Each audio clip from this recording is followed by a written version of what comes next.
Good morning, students. Today we are going to discuss balanced chemical equation from the chapter Chemical Reaction and Their Equation, which is chapter 1 from Science. Okay. And today we are going to discuss balanced chemical equation. बच्चों ने last class 9 में एक topic पढ़ा था conservation of mass, है ना। उस topic में हमने पढ़ा था कि मास जो होता है उसको ना बनाया जा सकता है ना नष्ट किया जा सकता। मास can neither be created, mass can neither be created, mass can neither be created nor destroyed। अब जब ये मास को ना बनाया जा सकता है ना डिस्ट्रॉय किया जा सकता है तो क्या किया जा सकता है? मास को एक सिस्टम से दूसरे सिस्टम में ट्रांसफर किया जा सकता है। क्या किया जा सकता है? ट्रांसफर। ठीक है। तो हमारी जो केमिकल रिएक्शन होती है उसमें केमिकल रिएक्शन में हम जैसे बात करते हैं कि कोई रिएक्टेंट होता है, जैसे सबसे सिंपल एग्जांपल हमने मैग्नीशियम और ऑक्सीजन का लिया था, है ना। यहाँ पे मैग्नीशियम और ऑक्सीजन रिएक्शन करके मैग्नीशियम ऑक्साइड बना रहे हैं। क्या बना रहे हैं?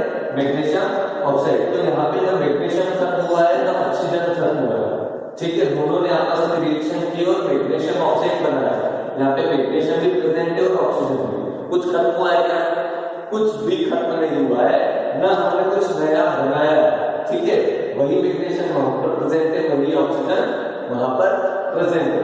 So the mass can neither be created nor destroyed. ठीक है। अब जब हमने समझ लीजिए कि यहाँ पे हमने 10 ग्राम एनर्जी लिया है और 20 ग्राम ऑक्सीजन लिया है, तो सीधी सी सिंपल सी बात आप समझ जाइए कि यहाँ पे 30 ग्राम मैग्नीशियम ऑक्साइड बनेगा। अगर यहाँ पे एक ही प्रोडक्ट है, सॉरी 10 ग्राम मैग्नीशियम लिया है, 30 ग्राम ऑक्सीजन लिया है, तो यहाँ पे कितना मैग्नीशियम ऑक्साइड बनेगा? 30 ग्राम। ठीक है। यहां से जितना मास ज्यादा है वो मास प्रोडक्ट में ट्रांसफर हो जाएगा। अभी गेटिंग माय पॉइंट? तो यहाँ पे हम ये कहना चाहते हैं कि हमारी जो रिएक्शन है उसमें रिएक्शन में रिएक्टेंट मैग्नीशियम ऑक्सीजन, ठीक है, रिएक्टेंट का टोटल मास जो होता है वो प्रोडक्ट में ट्रांसफर हो जाता है। प्रोडक्ट में ट्रांसफर हो जाता है। तो जो हमारी रिएक्शन है उस रिएक्शन में क्या हम जो रिएक्शन दिखा रहे हैं उसमें टोटल मास ट्रांसफर होता दिखाई दे रहा है? अगर नहीं हो रहा है, नहीं दिखाई दे रहा है, तो फिर हमको वो दिखाना पड़ेगा, क्योंकि एक्चुअली में ऐसा होता है कि टोटल मास ट्रांसफर होता है। अब हम जैसे बात करते हैं कि मैग्नीशियम का जो मास होता है वो 24 ग्राम होता है। ठीक है। मैग्नीशियम का एटॉमिक नंबर 12 होता है। ठीक है। और मास होता है 24। ठीक है। तो यहाँ पे मैग्नीशियम का जो मास है 24 और ऑक्सीजन का मास यहाँ पे होता है 16 into 2 32 32 plus 24 कितना होता है? 4 to 6 and 3 to 5 56। ठीक है। तो यहाँ पे 56 ग्राम टोटल मास इधर ट्रांसफर होना चाहिए। लेकिन यहाँ हम देखेंगे कि ऑक्सीजन का एक एटम है, मैग्नीशियम का एक एटम है, तो यहाँ पे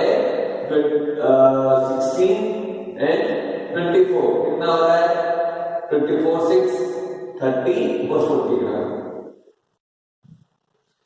बाकी का 16 ग्राम का आया। ठीक है। तो हमें इस पूरी इक्वेशन को क्या करना पड़ेगा? बैलेंस करना पड़ेगा। इक्वेशन को बैलेंस करने के लिए हमें इसी मैग्नीशियम ऑक्साइड के एग्जांपल को फर्दर हम आगे बढ़ाएंगे। मैं एक बार फिर समझा रहा हूं, मैग्नीशियम का जो मास होता है वो 24 ग्राम होता है। ऑक्सीजन के एक एटम का मास 16 ग्राम होता है। यहाँ पे 2 एटम दिख रहे हैं, तो 16 into 2 is equal to 32। तो 32 plus 12 यहाँ पे जो आता है 32 plus 12 32 10 42 तो 44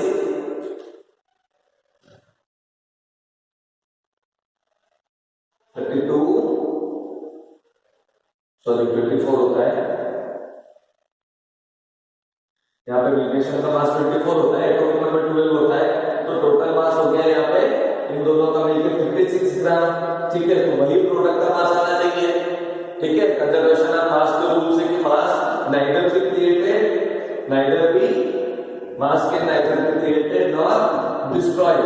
ठीक है, तो टोटल मास जो है वो प्रोडक्ट में ट्रांसफर होना चाहिए, लेकिन हम यहाँ देखेंगे एक ही मैग्नीशियम बनाया है, एक ऑक्सीजन बनाया है। ठीक है, तो यहाँ पे 40 ग्राम इन दोनों का मास आ रहा है, तो बाकी का 16 ग्राम का आ गया।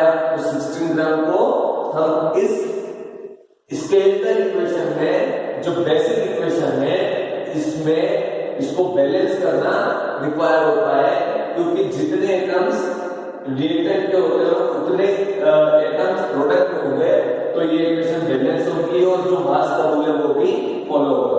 इस मास के रूल को, कंजर्वेशन ऑफ मास के रूल को फॉलो करवाने के लिए हमें क्या करना पड़ेगा, इक्वेशन को बैलेंस करना पड़ेगा। ठीक है, तो अब हम इसको आगे बढ़ाते हैं।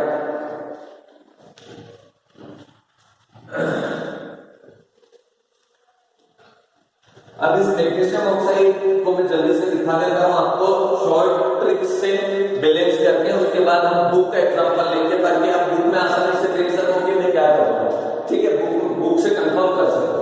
मैग्नीशियम ऑक्साइड में क्या हो रहा है कि यहाँ पे देखिए ये मैग्नीशियम है प्लस ऑक्सीजन को हम मॉलिक्यूलर फॉर्म में लिखते हैं। ठीक है, तो यहाँ पे हम प्रोडक्ट बना रहे हैं मैग्नीशियम ऑक्साइड।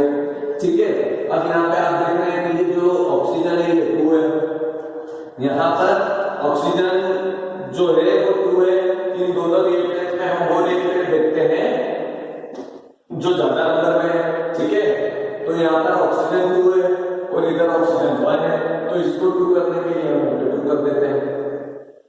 समझ में आया?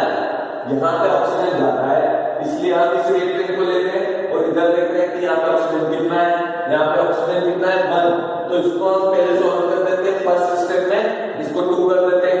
ठीक है, तो यहाँ पे 2 ऑक्सीजन यहाँ पे भी है और 2 ऑक्सीजन यहाँ पे भी है। समझ में आया? प्रोडक्ट में भी 2 ऑक्सीजन और रिएक्टेंट में भी 2 ऑक्सीजन। लेकिन अब आप देखेंगे अगर मैग्नीशियम को कंफर्म करेंगे तो यहाँ पे मैग्नीशियम का 1 एटम है, लेकिन यहाँ पे मैग्नीशियम के 2 एटम। तो आप आसानी से समझ गए होंगे कि आप हमें क्या करना चाहिए। जब प्रोडक्ट में 2 मैग्नीशियम आ रहे हैं तो हमें क्या करना है, रिएक्टेंट में भी 2 मैग्नीशियम करना है। ये इक्वेशन बैलेंस है। ठीक है,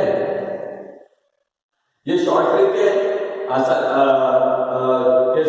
हीट एंड ट्रायल मेथड का शॉर्ट ट्रिक है, जिसमें हमने आसानी से इस क्वेश्चन पूरा सॉल्व कर दिया। अब हम बुक का एग्जांपल लेते हैं। ठीक है, ताकि आप बुक में देख सको कि इसको और सिंपलीफाई तरीके से कैसे सॉल्व किया जाता है। ठीक है, इसमें हम एग्जांपल लेंगे। आई थिंक आप देखते हो बुक में फेरिक ऑक्साइड का एग्जांपल होगा, जिसमें वो वाटर से रिएक्शन करता है, सॉरी आयरन जो है वो वाटर से रिएक्शन करता है और फेरिक ऑक्साइड बनाता है। यस, वही है। यहां पर एक और चीज बता दूं सबसे पहले, इस एग्जांपल को लेने से पहले कि एक रिएक्शन, एक एग्जांपल लेते हैं जिंक का। ये जिंक एक मेटल है जिसमें ये एसिड से रिएक्शन करता है। ठीक है, तो हमने लास्ट टाइम डिस्प्लेसमेंट रिएक्शन पढ़ा है, अगर नहीं पढ़ा है तो हम और पढ़ेंगे आगे। और ये जस्ट एक डिस्प्लेसमेंट रिएक्शन का एग्जांपल भी हो जिसमें हम इक्वेशन बैलेंस करना भी सीखेंगे। तो जिंक प्लस सल्फ्यूरिक एसिड जब ये दोनों आपस में रिएक्शन करते हैं तो जिंक क्या करता है, हाइड्रोजन को यहाँ से डिस्प्लेस कर देता है और खुद सल्फेट के साथ हो जाता है। ठीक है, तो यहाँ पे ये जो प्रोडक्ट बनेगा जिंक सल्फेट बनेगा, जिंक सल्फेट, और बच क्या रहा है यहाँ पर हाइड्रोजन, इसको इसने डिस्प्लेस कर दिया तो ये हाइड्रोजन यहाँ पर अलग हो जाएगा। ठीक है, तो यहाँ पर अब हम देखेंगे तो हो क्या रहा है कि जिंक सिंपली अपने से लेस रिएक्टिव हाइड्रोजन को यहाँ से डिस्प्लेस कर रहा है और कुछ सल्फेट के साथ होकर नया प्रोडक्ट एक सॉल्ट बना रहा है जिसको हम जिंक सल्फेट बोलते हैं।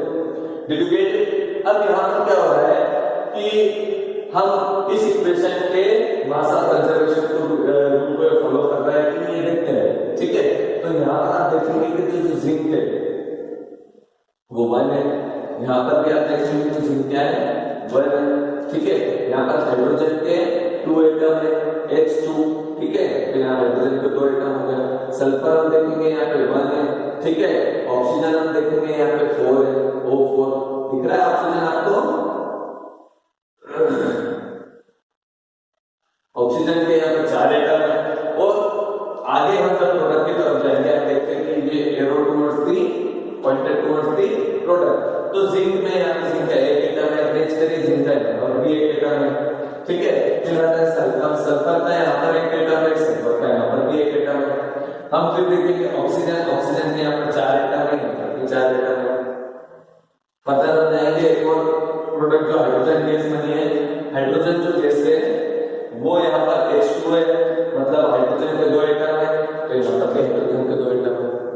मतलब कि ये जो रिएक्शन हमने स्केलेटल रिएक्शन या इक्वेशन लिखी है, ये कंजर्वेशन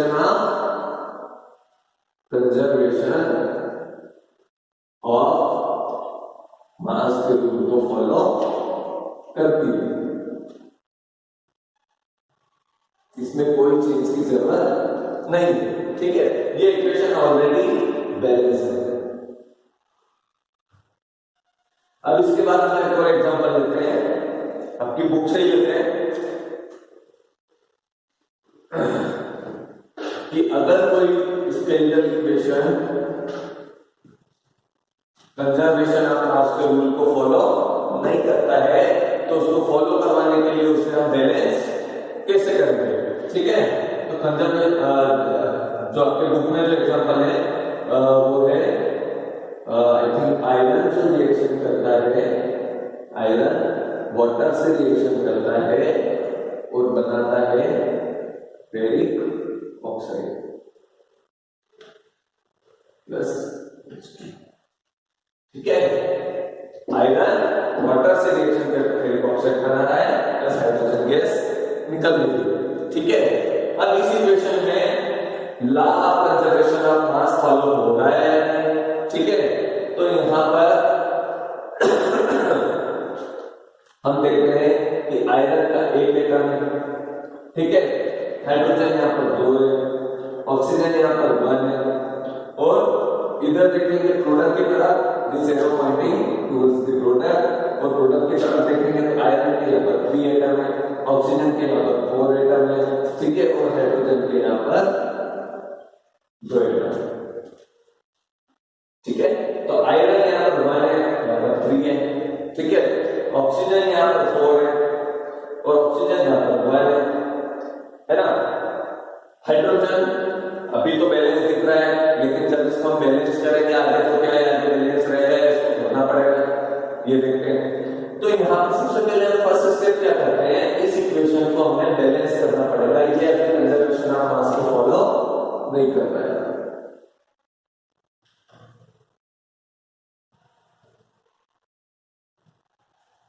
ठीक है। अब यहाँ पे वो क्या रहा है कि हम इसको स्टेप बाय स्टेप समझते हैं ताकि आपको आसानी से किसी भी इक्वेशन को आप बैलेंस कर सके। तो ये जो रिएक्शन है, सबसे पहले हम क्या करेंगे कि जो स्केलेटल इक्वेशन आपको दिया गया है बुक में या आपको क्वेश्चंस में या एक्सरसाइज में या फिर एग्जाम में, उसमें क्या करना है, आपको बेसिक इक्वेशन को बॉक्स कर देना है, ठीक है।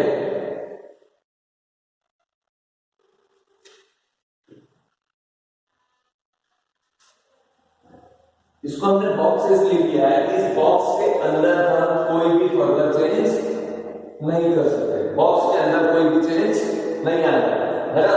इसका मतलब है कि H2 H3 नहीं होगा या H4 नहीं होगा, ठीक है। यहाँ पर प्रोडक्ट में Fe3 Fe6 नहीं हो सकता है, ऑक्सीजन 8 नहीं हो सकता, और हाइड्रोजन यहाँ पर किसी भी एटम में चेंज नहीं ला सकता, ठीक है। तो यहाँ पर इन बॉक्सेस में चेंजेस नहीं है। तो चेंजेस कहाँ आएंगे, इनके नंबर ऑफ एटम्स में और नंबर ऑफ मॉलिक्यूल्स में, ये कितने बन रहे हैं, ठीक है। अब हम देखेंगे इसमें फर्स्ट स्टेप में सबसे पहली स्टेप ये है कि यहाँ पर इस पूरी इक्वेशन में सबसे ज्यादा एटम इस प्रोडक्ट में, ठीक है। अगर ऐसे हम बात करें टेबल बनाए दूसरी तरीके से, तो यहाँ पर हम बात करेंगे तो ये रिएक्टेंट है, रिएक्टेंट में हम देखते हैं तो Fe की 1, हाइड्रोजन कितने हैं 2, ठीक है, ऑक्सीजन कितना है 1, ठीक है। प्रोडक्ट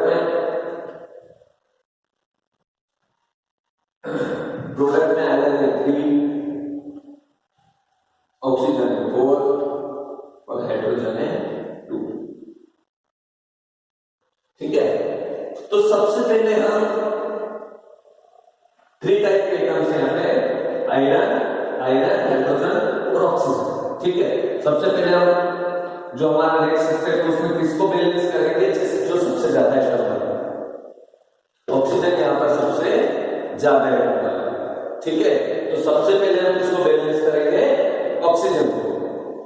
अब ऑक्सीजन को बैलेंस करने के लिए हम क्या करेंगे कि यहाँ पे ऑक्सीजन कितने हैं 4, कितने ऑक्सीजन है 4, यहाँ पे कितना ऑक्सीजन है 1।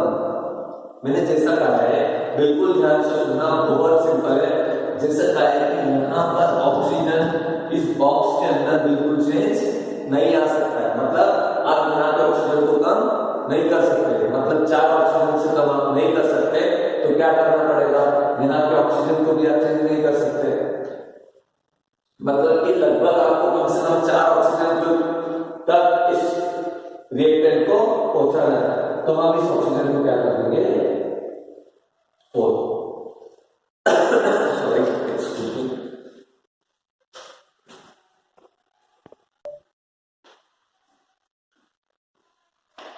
तो ठीक है, कंटिन्यू करते हैं। मैंने कहा कि सबसे पहले हमें ऑक्सीजन को बैलेंस करना पड़ेगा।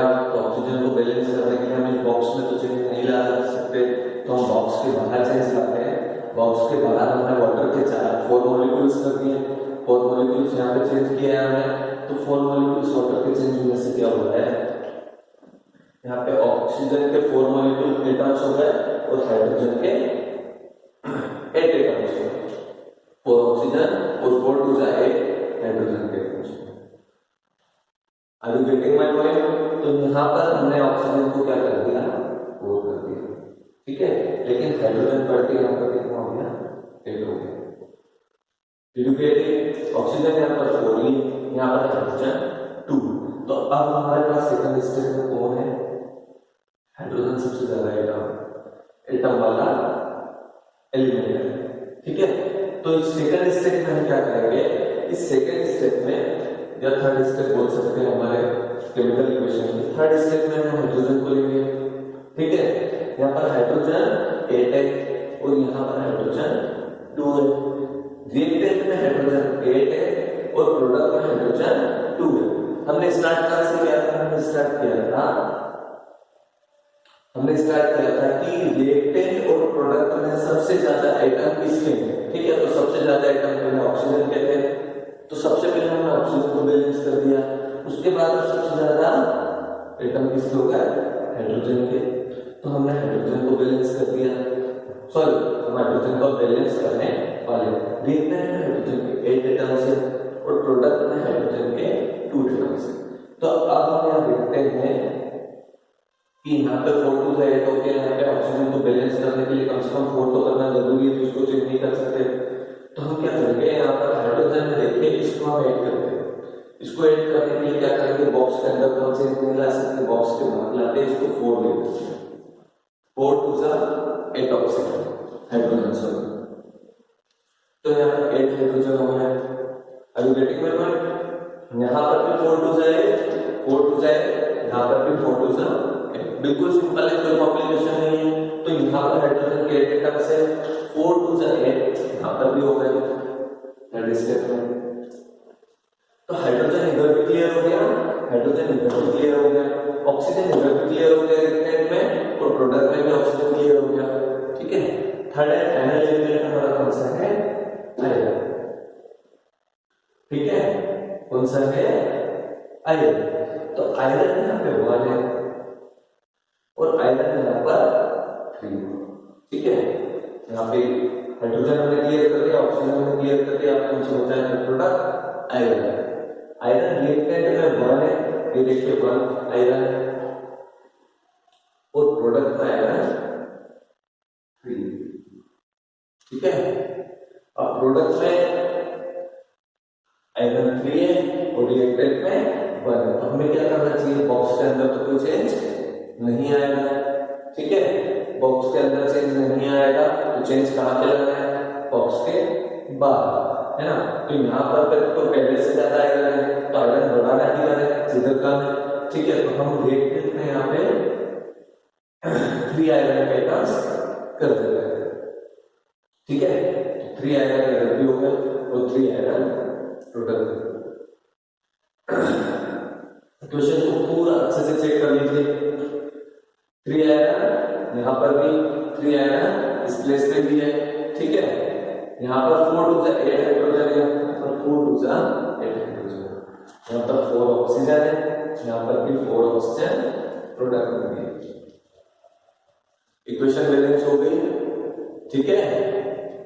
बहुत सिंपल है, फिर से मैं एक बार बता देता हूं इस स्टेप को कि हमें इक्वेशन को बैलेंस करने के लिए सारे एटम्स को के नंबर्स को अलग अलग इस तरीके से लिखने हैं, रिएक्टेंट में भी और प्रोडक्ट में भी। जो सबसे ज्यादा एटम्स वाला रिएक्टेंट या प्रोडक्ट है हमें सबसे पहले उसको बैलेंस करना है। जैसे कि पूरी रिएक्शन स्केलेटल रिएक्शन में ऑक्सीजन सबसे ज्यादा था, सबसे पहले हमने इसको सॉल्व कर दिया। उसके बाद हाइड्रोजन बढ़ गया, ऑक्सीजन को बढ़ाना है तो हमने हाइड्रोजन को बैलेंस कर लिया। बाद में कम बचा है ना, तो हमने हाइड्रोजन को बैलेंस कर लिया। अब इधर जितना मास है रिएक्टेंट का उतना ही मास प्रोडक्ट में हो गया, तो conservation of mass which is mass can neither be created nor destroyed is possible. Are you getting my point? अब यहाँ पे एक आध स्टेप और बची हो तो मैं देख के आपको बता देता हूँ कि जो फाइनल स्टेप है हमारा उसमें इक्वेशन को या केमिकल इक्वेशन को और ज्यादा इंफॉर्मेटिव बनाने के लिए हमें क्या करना चाहिए, उसकी स्टेट को लिख देना चाहिए, ठीक है। स्टेट जैसे कि आयरन वाटर से रिएक्शन करेगा, आयरन वाटर से रिएक्शन करेगा, ठीक है। तो यहाँ पर आयरन की फिजिकल स्टेट क्या है, लोहे का टुकड़ा कैसा होता है, आयरन कैसा होता है, सॉलिड होता है, ठीक है। तो हमें आयरन को यहाँ पे लिखना है ब्रैकेट में S, ठीक है। S मतलब S मींस सॉलिड। उसके बाद वाटर सिंपली थर्ड क्लास का बच्चा भी बता देगा कि वाटर का फिजिकल स्टेट क्या होता है। वाटर का फिजिकल स्टेट होता है लिक्विड, L, ठीक है। ये हमने इसको इक्वेशन के रिएक्टेंट और इंफॉर्मेटिव बता दिया कि ये सॉलिड है और ये लिक्विड है, सॉलिड और लिक्विड के बीच में रिएक्शन हो रहा है, ठीक है। अब यहाँ पे जो आयरन ऑक्साइड बन रहा है दैट इज आल्सो सॉलिड, ये क्या है, सॉलिड, ओके।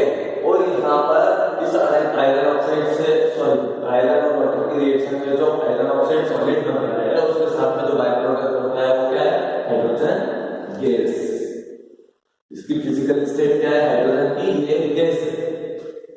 अब हमें पूरी रिएक्शन की इंफॉर्मेशन मिल गई है कि यहाँ पे जो आयरन है जो सॉलिड है वो लिक्विड वाटर से रिएक्शन करके, सॉलिड लिक्विड वाटर से रिएक्शन करके फेरिक ऑक्साइड सॉलिड बनाता है और हाइड्रोजन गैस को रिलीज करता है। ये हमारा इक्वेशन बैलेंस का टॉपिक था। इसमें जो और एग्जांपल्स दिए हो उनको आप डिस्कस कीजिए। इसके पीछे एक्सरसाइज दिया हुआ है नेक्स्ट पर, उसको डिस्कस कीजिए और अगर कोई भी समस्या आती है तो मुझे इंटीमेट कीजिए। Let me know that you are facing any problem. Thank you. Next topic हम डिस्कस करते हैं।